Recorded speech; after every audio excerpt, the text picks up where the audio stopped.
Hello, నేను మిసేశ్వరరావు. ఆంధ్రప్రదేశ్ గ్రామాలని తీర్చిదిద్దాలి, కానీ నిధులు లేవు. ఏం చేయాలి? అప్పుడే వచ్చినటువంటి ఐడియా జన్మభూమి. గతంలో చంద్రబాబు నాయుడు గారు 1995 నుంచి 2004 వరకు ముఖ్యమంత్రిగా ఉన్నప్పుడు యునైటెడ్ ఆంధ్రప్రదేశ్లో జన్మభూమి అనేటువంటి కార్యక్రమాన్ని పరిచయం చేయడం ద్వారా ఎన్ఆర్ఐలను ఆకర్షించి రోడ్లు కానీ లేదా ఇతరత్ర గ్రామ పంచాయతీకి కావాల్సినటువంటి అవసరాలను కానీ తీర్చేటువంటి ప్రయత్నం చేశారు జన్మభూమి కార్యక్రమం ద్వారా.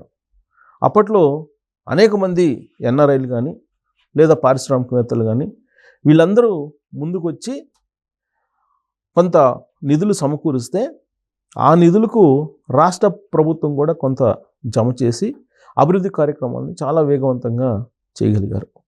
ఇప్పుడు ఎగ్జాక్ట్గా ఆంధ్రప్రదేశ్లో అదే చేయాలి, యుద్ధ ప్రాతిపదికన చాలా వేగంగా చేయాలి అనేటువంటి ఆలోచన ఇప్పుడు చేస్తున్నారు. పంచాయతీరాజ్ గ్రామీణాభివృద్ధి శాఖ మంత్రిగా పవన్ కళ్యాణ్ గారు ఉన్నారు. ఈ పవన్ కళ్యాణ్ గారికి ఉన్నటువంటి ఇమేజ్ కానీ పవన్ కళ్యాణ్ గారికి ఉన్నటువంటి నెట్వర్క్ కానీ ఉపయోగించుకొని గ్రామాలను అభివృద్ధి చేయాలి అనేటువంటి ఒక ఆలోచన ఆంధ్రప్రదేశ్ ప్రభుత్వం చేస్తుంది. అందుకే గతంలో ఉన్నటువంటి జన్మభూమి కార్యక్రమానికి కొంత ఎన్హాన్స్ చేసి గ్రామాలని అందంగా తయారు చేయడంతో పాటు మౌలిక వసతులను కల్పించాలి అనేటువంటి ఆలోచన ఆంధ్రప్రదేశ్ ప్రభుత్వం చేస్తూ ఉంది. జగన్మోహన్ రెడ్డి గారు అధికారంలో ఉన్నప్పుడు 2019 నుంచి 2024 మధ్యలో కనెక్ట్ ఆంధ్ర అనేటువంటి ఒక కార్యక్రమాన్ని చేపట్టారు. గతంలో చంద్రబాబు నాయుడు గారు కూడా ఇలాంటి కార్యక్రమాన్ని చేపట్టినప్పటికీ పేరు మార్చి కనెక్ట్ ఆంధ్ర అని చెప్పి జగన్మోహన్ రెడ్డి గారు అమలు చేశారు. కానీ ఎక్కడా కూడా గ్రామాల్లో ఆ కనెక్ట్ ఆంధ్రకు సంబంధించి నిధులు వచ్చినటువంటి దాఖలాలు లేవు. ఒకవేళ వచ్చినప్పటికీ కూడా దానికి గ్రాంట్ సకాలంలో ఇవ్వకపోవడంతో అనుకున్న లక్ష్యాన్ని చేరుకోవడంలో ఘోరంగా వైఫల్యం చెందారు అనేటువంటి అభిప్రాయం ఇప్పుడున్నటువంటి ప్రభుత్వంలో ఉంది. అందుకే ఇప్పుడు శ్రీమంతుడు అనేటువంటి టైటిల్ తోటి మీరు శ్రీమంతులు కాండి అంటే శ్రీమంతుడి సినిమాలో అదే చెప్తారు. శ్రీమంతుడి సినిమాలో కూడా గ్రామాలకి వచ్చేసి గ్రామాలను అభివృద్ధి చేయాలనేటువంటి కాన్సెప్ట్ తోటి ఆ సినిమాని తీశారు. అందుకే మీ గ్రామానికి మీరే శ్రీమంతుడు అనేటువంటి స్లోగన్స్ని తీసుకొని ఎన్ఆర్ఐలను ఆకర్షించడంతో పాటు అనేక మంది పారిశ్రామికవేత్తలు కానీ అలాగే కుబేరులని ఆకర్షించడం ద్వారా ఆయా గ్రామాల్లో అభివృద్ధి చేయాలి అనేటువంటి ఆలోచన చేస్తూ ఉన్నారు. సాధారణంగా ఇప్పుడు కనుక తీసుకుంటే ప్రతి గ్రామంలో 3 నుంచి 4 వరకు సరాసరిన ఇతర దేశాలకు వెళ్ళి బాగా సంపాదించినటువంటి వాళ్ళు ఉన్నారు. అలాగే ఇండస్ట్రియలిస్టులుగా ఎదిగినటువంటి వాళ్ళు ఉన్నారు. రకరకాల వ్యాపారాలు చేస్తున్నటువంటి వాళ్ళు ఉన్నారు. వివిధ రంగాల్లో బాగా స్థిరపడినటువంటి వాళ్ళు ఉన్నారు. వాళ్ళందరినీ ఐడెంటిఫై చేసి వాళ్ళు గ్రామాల వైపు చూసేలా గ్రామాల్లో ఏ మౌలిక వసతులు కావాలి, రోడ్లు కావాలా, డ్రైనేజీలు కావాలా, లేదంటే వాటర్ ప్లాంట్స్ కావాలా, ఇలాంటివన్నీ ఐడెంటిఫై చేసి ఏది కావాలంటే దాన్ని ఏర్పాటు చేయడానికి ఫండ్స్ని సమకూర్చాలి అనేటువంటి ఆలోచన ఇప్పుడున్నటువంటి ప్రభుత్వం చేస్తూ ఉంది. ఇప్పటికే ఒక టార్గెట్ పవన్ కళ్యాణ్ గారు పెట్టుకున్నారు.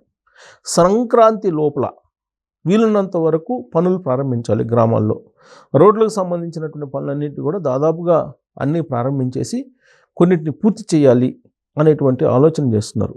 సంక్రాంతి అనేది టార్గెట్ ఎందుకు పెట్టుకున్నారంటే ఆ పండుగ అనేది ఆంధ్రప్రదేశ్లో పెద్ద పండుగ అంటారు దాన్ని. ఇంటెల్లిపాది అందరూ వస్తుంటారు.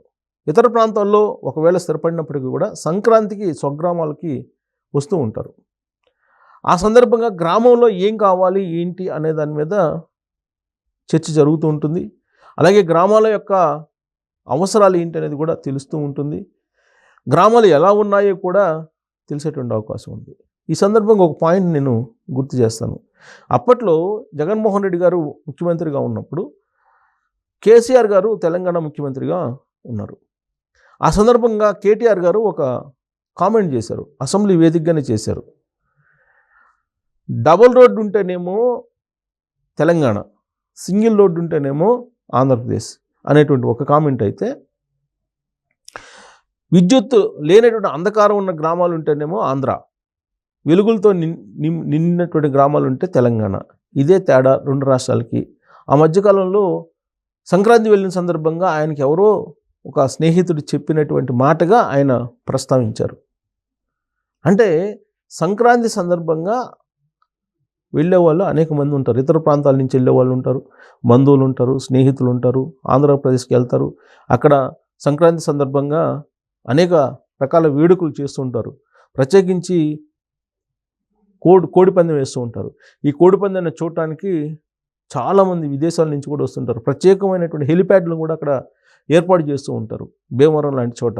అంటే సంక్రాంతిని ఎందుకు పవన్ కళ్యాణ్ గారు ఎంచుకున్నారు బెంచ్ మార్క్గా, కట్ ఆఫ్ డేట్గా అని అంటే, అందుకు సంక్రాంతి లోపల కొన్ని పనులు పూర్తి చేయాలి, సంక్రాంతికి పనులు జరుగుతూ ఉండాలి. ఇది ఆయన కాన్సెప్ట్. అయితే ఒకవేళ పనులు పూర్తి కాకపోతే కనుక అప్పుడు అక్కడ ఉండేటువంటి ఫండ్స్ని ఎలా సేకరించాలి అనేటువంటి సమీక్ష చేసుకొని ఫండ్స్ని రాబట్టేటువంటి ప్రయత్నం చేయాలి అనేది.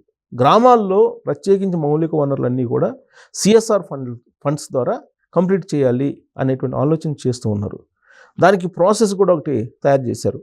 ఏంటంటే వివిధ రంగాల్లో స్థిరపడినటువంటి స్వగ్రామం వైపు చూడండి, మీరు పుట్టినటువంటి గ్రామం వైపు చూడండి, పుట్టిన జన్మభూమి వైపు చూడండి. జన్మభూమి అభివృద్ధి చేయడానికి, జన్మభూమిని కాపాడుకోవడానికి, జన్మభూమిని అందంగా తీర్చిదిద్దడానికి మీరు ఫండ్స్ను అలొకేట్ చేయండి అని చెప్పి ఒక పిలుపు ఇవ్వబోతూ ఉన్నారు. ఆ విధంగా కొన్ని గ్రామాలను దత్తత తీసుకోవాలి అనేటువంటి టార్గెట్ కూడా పెట్టుకున్నారు. వీళ్ళంతవరకు వివిధ రంగాల్లో స్థిరపడినటువంటి వాళ్ళు దత్తత తీసుకోవాలి అనేటువంటి ఒక పిలుపునిస్తున్నారు. దత్తత గ్రామాలన్నింటినీ కూడా దాదాపుగా కొన్ని వేల గ్రామాలు, 6,000 గ్రామాలు దాకా ఉన్నాయి. వీటన్నిటిని కూడా దత్తత ఇచ్చేయడానికి రెడీగా ఉంది ఆంధ్రప్రదేశ్ ప్రభుత్వం. ఒకవేళ వివిధ రంగాల్లో స్థిరపడినటువంటి వాళ్ళు దత్తత తీసుకోగా మిగిలినటువంటివి పొలిటికల్ లీడర్స్ కూడా మిగిలిపోయినటువంటి వాటి ఐఏఎస్లు, ఐపీఎస్లు, వాళ్ళకి దత్తత ఇవ్వాలి, దత్తత తీసుకోవాలి, దత్తత ఇచ్చి ఆ గ్రామాల అభివృద్ధికి ప్రోత్సహించాలి అనేటువంటి ఒక కాన్సెప్ట్ని తయారు చేశారు. సినిమా ఇండస్ట్రీస్కి సంబంధించినటువంటి అనేక మంది గ్రామాలను దత్తత తీసుకొని అభివృద్ధి చేస్తున్నారు. హీరో మహేష్ లాంటి వాళ్ళు అనేక గ్రామాలని దత్తత తీసుకొని డెవలప్ చేస్తూ ఉన్నారు. అలాగే వివిధ రంగాల్లో స్థిరపడినటువంటి వాళ్ళు, పారిశ్రామికవేత్తలు, ఇండస్ట్రియలిస్టులు, వీళ్ళందరూ కూడా, వాణిజ్యవేత్తలు, వీళ్ళందరూ కూడా సిఎస్ఆర్ ఫండ్స్ ఉంటాయి కంపెనీలకి. సో ఆ సిఎస్ఆర్ ఫండ్స్ని మీరు ఇలాంటి డెవలప్మెంట్ కార్యక్రమాలకు ఉపయోగించుకోవచ్చు. అలాగే పన్ను రాయితీని కూడా పొందేటువంటి అవకాశం ఉంది అనేటువంటి వెసులుబాటును కూడా ఇప్పుడు కల్పించేదానికి ఆంధ్రప్రదేశ్ ప్రభుత్వం సిద్ధమవుతోంది. సో మీలో శ్రీమంతులు ఎవరు, ఈ గ్రామానికి శ్రీమంతులు ఎవరు అనేటువంటి ఒక కాన్సెప్ట్ తోటి వెళ్తూ ఉన్నారు. పవన్ కళ్యాణ్ గారు కూడా అలాంటి నినాదాన్ని వినిపించి రాబోయేటువంటి రోజుల్లో గ్రామాలని దత్తత పూర్తి స్థాయిలో ఇవ్వడం ద్వారా, ప్రభుత్వం దగ్గర నిధులు లేవు కాబట్టి ఈ మార్గం ద్వారా నిధులను సమకూర్చుకొని అభివృద్ధి చేయాలి అనేటువంటి ఒక కాన్సెప్ట్ తోటి పవన్ కళ్యాణ్ గారు వెళ్తూ ఉన్నారు. మరి ఆయన ఇమేజ్ ఏ విధంగా ఉపయోగపడుతుంది? గతంలో జన్మభూమి కార్యక్రమాన్ని చూసాం, దాన్ని కొంచెం ఎన్హాన్స్ చేస్తూ అప్పుడు గవర్నమెంట్ పార్టిసిపేషన్, గవర్నమెంట్ షేర్ ఉండేది.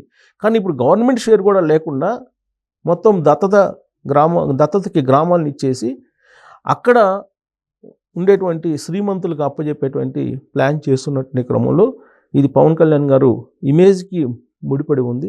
మరి దాన్ని ఏ విధంగా సక్సెస్ చేయగలరు ఆయన అనే దాని మీద కామెంట్ రూపంలో మీ అభిప్రాయాన్ని తెలియజేయచ్చు. Thank you very much.